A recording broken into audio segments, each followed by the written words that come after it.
how do you change the background of a slide in Google Slides?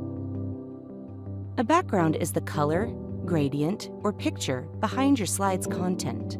By customizing it, you can add a unique look that reflects your topic or personal style. Right-click on the slide where you want to change the background and select Change Background.